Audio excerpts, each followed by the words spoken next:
வணக்கம் நண்பர்களே, welcome to பேசி பெருவுடைய ஃபார்ம். இன்னைக்கு நம்ம என்ன பார்க்க போறோம்னு பார்த்தீங்கன்னா, நம்ம ஃபார்மோட குவீன் வந்து இன்னைக்கு ஹேச்சிங் பண்ணிட்டு இருக்காங்க. வாங்க ஹேச்சிங் பண்ண சிக்ஸ் எல்லாம் நம்ம எப்படி ப்ரூடிங் போடுறோம், என்னென்ன ப்ராசஸ் எல்லாம் அதுக்கு பண்றோம் அப்படிங்கிறத பார்ப்போம். ஃபர்ஸ்ட் பார்த்தீங்கன்னா, ஹேச்சிங் பண்ற இடத்த நல்லா க்ளீன் பண்ணிக்கணும். பொட்டாசியம் பர்மாங்கனேட்டை எடுத்து நல்லா தண்ணியில கரைச்சி நம்ம நல்லா தெளிச்சு விட்டணும். அது மறுபடியும் அதை ட்ரை ஆகிற வரைக்கும் வெயிட் பண்ணணும். பண்ணிட்டு அதுக்கப்புறம் அந்த ப்ரூடிங் ரிங் எடுத்து போட்டு அதுக்குள்ள கல்லை தொல்லி இதையெல்லாம் போட்டு ப்ரூடிங் லைட்டு நீங்கள் இறக்கிடணும். நல்லா தண்ணி கொதிக்க வச்சு ஆற வச்சு அந்த தண்ணியில் கருப்பட்டி போட்டு நல்லா அதை கலக்கி விட்டு அந்த கருப்பட்டி தண்ணியை நல்லா ஆறுனதுக்கு அப்புறம் சிக்ஸுக்கு வைக்கணுங்க.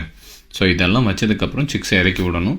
இதுக்கப்புறம் வந்து முதல் நாள்லேருந்து 60வது நாள் வரைக்கும் நம்ம இந்த கோழி குஞ்சுங்களுக்கு என்னென்ன உணவு கொடுக்குறோம், என்னென்ன மருந்து கொடுக்குறோங்கிறத நான் டீட்டெயில்டாக இங்கே போட்டிருக்கேன். இதை போடுறதுனால என்ன நடக்கும்னு பார்த்தீங்கன்னா, உங்களுக்கு கோழியோட இறப்பு சதவிகிதம் வந்து கம்மியாகும். இதை பர்சனலாக நான் நம்ம பண்ணையில் போட்டு எக்ஸ்பீரியன்ஸ் பண்ணுறதை தான் நான் இங்கே போடுறேன். ஸோ நீங்களும் ட்ரை பண்ணலாம். ட்ரை பண்ணி பார்த்துட்டு எப்படி இருக்குன்னு கமெண்ட்டில் சொல்லுங்கள். இல்லை உங்கள் ஃபார்மில் நீங்கள் என்ன மாதிரியான ப்ராசஸை ஃபாலோ பண்ணுறீங்கிறது கூட கமெண்ட்டில் சொல்லுங்கள். தேங்க்யூ.